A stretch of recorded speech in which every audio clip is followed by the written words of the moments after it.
Hello नमस्ते बच्चों, Adil Khan कैटलाइजर्स institute physics का एक छोटा सा टीचर आपको कोशिश कर रहा हूं कि जो आप कोटा में ये हजारों लाखों साइकिलें चलाते हैं तो साइकिल में ये जो ट्रांसमिशन सिस्टम है वो आपके एफर्ट्स को कैसे कम करता है। ठीक है, तो उसको समझ लेते हैं। सबसे पहले ये मैंने पूरी साइकिल नहीं बनाई है, ये आपके साइकिल का पैडल है, सब लोग भली भांति परिचित हैं इससे। ये पैडल जहां लगते हैं वो डिस्क जैसा है, बेसिकली गियर है, उसमें ऐसे ऐसे करके दांते निकले होते हैं जिनको ऊपर चेन ऐसे रैप होती हुई जाती है, हम लोग ऐसा मान के चलते हैं डिस्क है। ठीक है, ये जो डिस्क है एक ट्रांसमिशन चेन, ऐसे मैं नॉर्मल चेन बोलता हूं या मैं बोलता हूं या बेल्ट से होती हुई पीछे वाला जो व्हील है उसके सेंटर पे एक छोटा सा एक और गियर लगा होता है, या मैं बोलूंगा डिस्क ही बोलता हूं इसे, डिस्क में लगी होती है। अगर आप ऑब्जर्व करेंगे तो इस वाले का रेडियस ज्यादा होता है और इस वाले का रेडियस जो होता है वो थोड़ा कम होता है। पक्की बात है। अब ये जो आपका पीछे वाला छोटा सा डिस्क है, इस डिस्क से एक्सिस के अलॉन्ग ही पीछे वाला व्हील जुड़ा होता है, पीछे वाला व्हील जुड़ा होता है। आई बात समझ में? पीछे वाला व्हील जुड़ा होता है। आपने क्या किया, आपने पैडल घुमाया, पैडल घुमाया तो भैया ये जो पॉइंट है, इस पॉइंट को स्पीड मिली v, इस पॉइंट को स्पीड मिली v। समझ में आया क्या? ये वाला डिस्क और आपके साइकिल में लगा हुआ एक छोटा सा डिस्क एक बेल्ट से जुड़े हुए हैं। बेल्ट नहीं होती, चेन होती है जो गियर्स में फंसी होती है, तो स्लिपिंग पॉसिबल नहीं होती। तो आइडियल कंडीशन मान के चल लेते हैं, कोई स्लिपिंग नहीं है। तो ये पक्की बात है कि इस बेल्ट का हर पॉइंट पर स्पीड सेम होगा, जैसा मैंने पिछले वीडियो में बताया था। तो यहां पे इस पॉइंट का स्पीड भी v हो गया और इस पॉइंट का स्पीड भी v हो गया, दोनों पॉइंट का स्पीड v हो गया। मैंने क्या बोला, जब भी पिछले लेक्चर में आपको बता चुका हूं, जब भी दो डिस्क एक बेल्ट से ज्वाइन है इस टाइप से और उनके बीच में स्लिपिंग नहीं है, तो दोनों के सर्कमफेरेंस में प्रेजेंट पॉइंट का जो v होता है वो सेम होता है। ये हम डिस्कस कर चुके हैं पिछले लेक्चर में। हम लोग को ये भी पता है v इज इक्वल टू कितना होता है, r ओमेगा।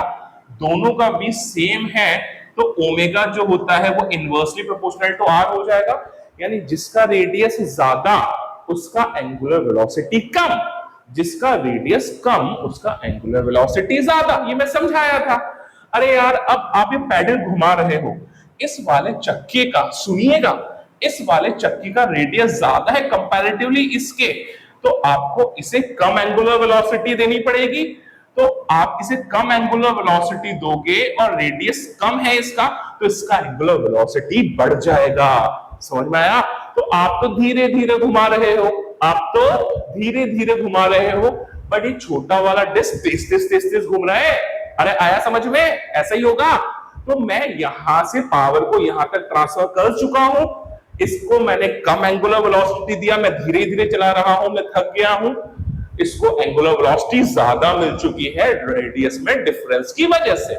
अगला सिनेरियो, अब एक बात बताइए कि भाई ये वाला छोटा डिस्क और पूरा व्हील जो है वो सेम एक्सिस पे माउंटेड है, वो सेम एक्सिस पे माउंटेड है।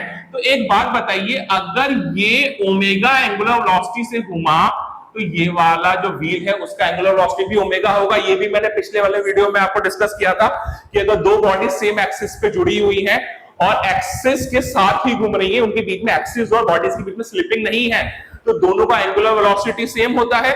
तो इस छोटे वाले चक्के का और इस बड़े वाले पहिए का एंगुलर वेलोसिटी सेम हो गया। ठीक है, अब कंडीशन ये हो गई कि इस कंडीशन में जो ओमेगा है वो सेम हो गया है, तो v इज इक्वल टू कितना होता है, r ओमेगा।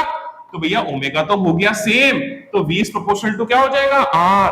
अब आप देख रहे हैं बड़े वाले का रेडियस बहुत ज्यादा है इसके मुकाबले, यानी इसके इस पॉइंट का स्पीड जो होगा उसके मुकाबले इस पॉइंट का स्पीड v3 होगा, वो बहुत ज्यादा हो जाएगा एज कंपैरेटिवली v2। आगे बात समझ में? यही हुआ। अरे इस वाले का और इस वाले का दोनों का एंगुलर वेलोसिटी हो गया सेम, एंगुलर वेलोसिटी हो गया सेम, तो v प्रोपोर्शनल टू हो गया r। जब v प्रोपोर्शनल टू r हो गया तो जिसका रेडियस ज्यादा, सर्कमफेरेंस में प्रेजेंट उस पॉइंट का लीनियर स्पीड ज्यादा। तो भैया एक पॉइंट यहां है और एक पॉइंट यहां है, तो इस पॉइंट के मुकाबले इस पॉइंट का लीनियर स्पीड बहुत ज्यादा हो जाएगा। तो ऊपर वाला जो आपका पीछे वाला पहिया है उसका सर्कमफ्रेंस का स्पीड बहुत ज्यादा हो गया कंपैरेटिवली इसके और इसके भी। ऑब्वियस सी बात है, क्योंकि ये लीनियर स्पीड और ये लीनियर स्पीड तो सेम ही है, तो हम लोग तो धीरे धीरे घुमाएंगे और पहिए के सर्कमफ्रेंस का लीनियर स्पीड बहुत ज्यादा हो जाएगा। अगर स्लिपिंग नहीं है तो साइकिल उतनी ही तेजी से भागेगी। तो ये जो छोटा सा, बहुत छोटा सा पावर ट्रांसमिशन सिस्टम है, ये हमारे एफर्ट्स कम कर रहा है और हमारी साइकिल का स्पीड बढ़ा रहा है। आई बात समझ में? अब यहाँ पे आजकल नई टाइप की साइकिल आ रही है जिनपे यहाँ पे पूरा गियर सिस्टम होता है, छोटा बड़ा बड़ा बड़ा बड़ा बड़ा। उस पे एफर्ट्स और कैसे कम होंगे ये हम नेक्स्ट क्लास में समझेंगे। काफी है आज के लिए बेटा। Thank you from Catalysers institute.